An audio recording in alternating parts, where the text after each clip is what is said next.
Welcome to RX pharma chat. दोस्तों आज की वीडियो में हम करेंगे बच्चेदानी की सूजन, मतलब कि बल्कि यूट्रस, जिसको हम एनलार्ज यूट्रस या फिर एंडोमेट्राइटिस भी कह सकते हैं। बल्कि यूट्रस एक ऐसी कंडीशन होती है जिसमें यूट्रस के अंदर कोई भी इंफेक्शन अगर हो जाए या और बहुत सारे कारण आगे मैं आपको वीडियो में बताऊंगी, जिसकी वजह से हमारा जो नॉर्मल यूट्रस होता है वो साइज में बढ़ के बड़ा हो जाता है, जिसको एनलार्ज यूट्रस या फिर बल्कि यूट्रस भी कहते हैं।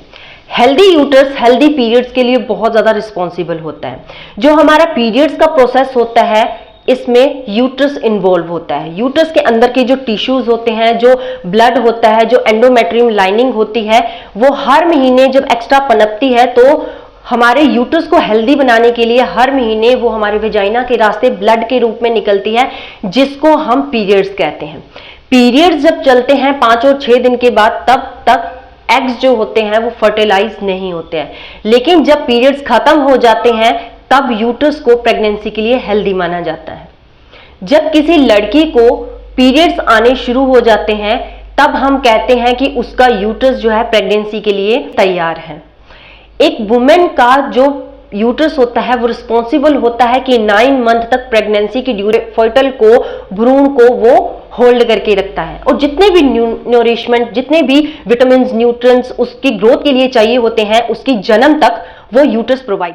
बल्कि यूट्रस या फिर एनलार्ज यूट्रस की प्रॉब्लम ज्यादातर उन महिलाओं में देखी गई है जिनमें पीरियड्स में प्रॉब्लम रहती है, मतलब कि जिनके पीरियड्स रुक रुक के आते हैं, या फिर कोई फिब्रॉइड है, उनकी रसोलियां हैं, कोई यूट्रस में किसी तरीके की सिस्ट बन गई है, या फिर कोई और इन्फेक्शन जैसे यूटीआई का इन्फेक्शन हो गया या कोई और इन्फेक्शन यूट्रस में हो गया, तो उसकी वजह से ये बल्कि यूट्रस की प्रॉब्लम उन लेडीज में देखी जाती है। यूट्रस बल्कि हो जाता है तो ये कोई भी जानलेवा प्रॉब्लम नहीं है, लेकिन इसकी ट्रीटमेंट बहुत ज्यादा जरूरी है, क्योंकि जब आप इसकी ट्रीटमेंट नहीं करवाते हैं, बच्चेदानी की सूजन ठीक नहीं करवाते हैं, तो आपको प्रेग्नेंट होने में बहुत ज्यादा दिक्कतें आ सकती हैं, या फिर आपके जो पीरियड्स होते हैं वो अनियमित हो सकते हैं, इरेगुलर पीरियड्स आपको आ सकते हैं, और आपको पीरियड्स के दौरान तो आपको पेन बहुत ज्यादा होती ही है। पीरियड्स के बाद या पीरियड्स के पहले भी आपको पेल्विक एरिया में या आपके यूट्रस में बहुत ज्यादा पेन यहाँ पे रहना शुरू हो जाती है, और कई बार ये पेन जो होती है ये अनबियरेबल हो जाती है। तो अब हाईलाइट करती हूं मैं इसके लक्षण, मतलब कि जब किसी को बच्चेदानी में सूजन हो गई है, एनलार्ज यूट्रस हो गया है, तो उसमें क्या क्या लक्षण, क्या क्या सिम्टम्स यहाँ पे दिखते हैं। सबसे पहले हम बात करते हैं यहाँ पे एब्डोमिनल स्वेलिंग। कुछ भी खाने पे, कुछ भी पीने पे, खांसने पे, हंसने पे आपको इस तरीके से फील होता है जैसे आपके लोअर बेली पे, लोअर आपको स्टमक में यहाँ पे बहुत ज्यादा स्वेलिंग हो गई है, और आपको बहुत ज्यादा पेन यहाँ पे पेट में रहना शुरू हो जाती है। पेल्विक एरिया में आपको इसी तरीके से स्वेलिंग और पेन या क्रैम्प्स आपको फील होते हैं रेगुलर।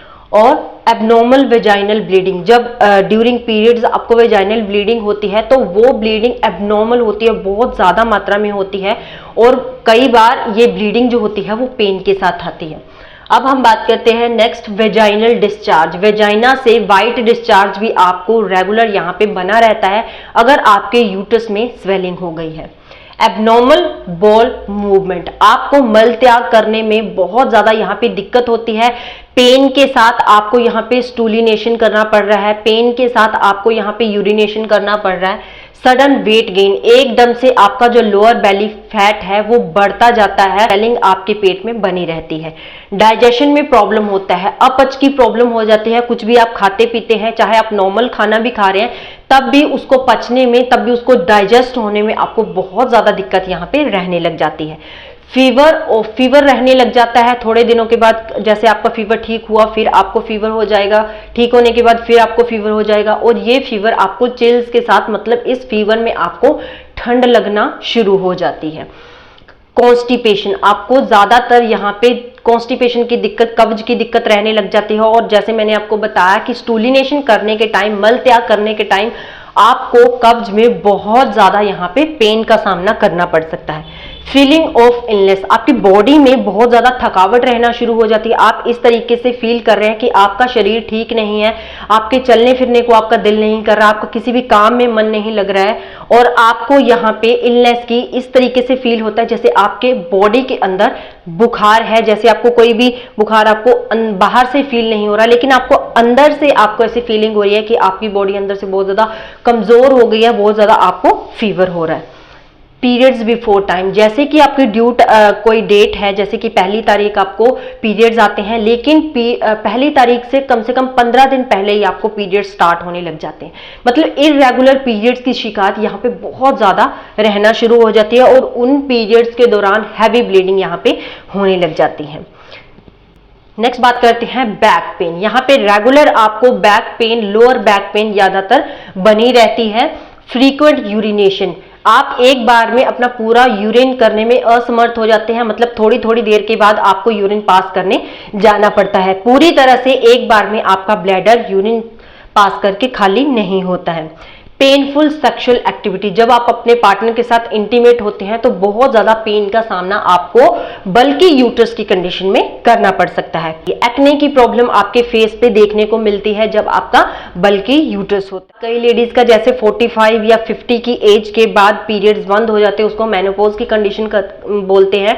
तो कई लेडीज में जब बल्कि यूट्रस होता है मेनोपॉज के बाद भी उनको ब्लीडिंग की दिक्कत, यहाँ पे उनको वेजाइनल ब्लीडिंग होने लग जाती है।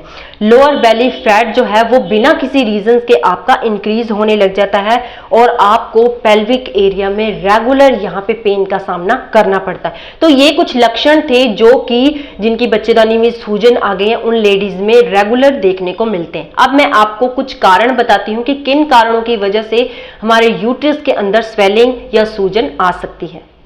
अब हम बात करते हैं यहाँ पे कॉजेज की, मतलब कि कारण, बल्कि यूट्रस होने के, बच्चेदानी में सूजन होने के क्या क्या कारण हो सकते हैं। सबसे पहले तो 60% लेडीज में जब बहुत ज्यादा वो टाइट कपड़े पहनना शुरू कर देते हैं या फिर बहुत ज्यादा भोजन करना शुरू कर देते हैं, एक्सरसाइज नहीं करते हैं, अपने लिए वॉक का टाइम नहीं निकालते हैं, तो इस तरह की कंडीशन जब उनकी लाइफ में होने लग जाती है, बहुत ज्यादा हील्स का यूज वो करने लग जाते हैं जिससे हमारे पेल्विक एरिया पे बहुत ज्यादा प्रेशर पड़ता है, तब उनको यहाँ पे बच्चेदानी में सूजन का सामना करना पड़ सकता है। और भी बहुत सारे ऐसे रीजंस हैं, ऐसे कारण हैं जिससे कि बच्चेदानी में सूजन या बल्कि यूट्रस का सामना औरतों को करना पड़ता है। तो वो कौन कौन से कारण हैं? सबसे पहले है फिब्रॉइड, मतलब कि रसोलियां। इस कंडीशन में ये कोई कैंसर नहीं होते हैं जो फिब्रॉइड होते हैं। इस कंडीशन में क्या होता है, जो यूट्रस की लाइनिंग होती है, यूट्रस की लाइनिंग के अंदर या बाहर छोटे छोटे मांस के टुकड़े बनना शुरू हो जाते हैं। कभी कभी ये ब्लड के भी होते हैं, कभी कभी पानी के भी होते हैं। तो ये जो रसोलियां होती है ये कभी कभी बढ़ने लग जाती हैं और इनका जैसे जैसे साइज बढ़ता है वैसे वैसे यूट्रस का साइज भी बढ़ने लग जाता है, जिस कंडीशन को हम बल्कि यूट्रस या फिर बच्चेदानी में सूजन कहते हैं। नेक्स्ट है एडिनोमाइसिस। एडिनोमाइसिस क्या होता है, यहाँ पे जो एंडोमेट्रियम होती है जो कि यूट्रस के अंदर की लाइनिंग होती है, इसकी एबनॉर्मल ग्रोथ होने लग जाती है। एबनॉर्मल ग्रोथ होने की वजह से जब उसकी अंदर की लाइनिंग बढ़ने लग जाती है, एबनॉर्मल ग्रोथ हो जाती है, तब यूट्रस का साइज भी यहाँ पे बढ़ने लग जाता है और सूजन होने की वजह से यहाँ पे बल्कि यूट्रस का सामना औरतों को करना पड़ सकता है। नेक्स्ट पीसीओडी और पीसीओएस, ये एक हार्मोनल इम्बैलेंस की कंडीशन होती है जिसमें इरेगुलर पीरियड्स मेन दिक्कत होती है। तो इसमें क्या होता है, जब हार्मोन्स का इम्बैलेंस होता है तो हमारे यूट्रस के अंदर छोटे छोटे सिस्ट बनना शुरू हो जाते हैं और जैसे जैसे ये सिस्ट बढ़ते हैं वैसे वैसे यूट्रस की साइज भी बढ़ने लग जाता है, जिस कंडीशन को हम एनलार्ज यूट्रस कहते हैं। नेक्स्ट है एंडोमेट्रियल कैंसर। एंडोमेट्रियल कैंसर ये एक कंडीशन होती है कैंसर की जो कि हमारे यूट्रस की जो अंदर की लाइनिंग होती है उसमें कैंसर बनना शुरू हो जाते हैं। जब ये कैंसर ग्रोथ में बढ़ते रहते हैं उस तरीके से जैसे जैसे ये बढ़ते हैं वैसे वैसे यूट्रस का साइज भी हमारा बढ़ने लग जाता है, जिस कंडीशन को हम बच्चेदानी की सूजन या फिर बल्कि यूट्रस कहते हैं। नेक्स्ट है मेनोपॉज। मेनोपॉज की कंडीशन 45 से लेके 50 एज के बीच बीच में औरतों को हो जाती है। इसमें हमारी पीरियड्स बिल्कुल बंद हो जाते हैं। पीरियड्स का जो प्रोसेस होता है आने का हर महीने का, ये बंद हो जाता है।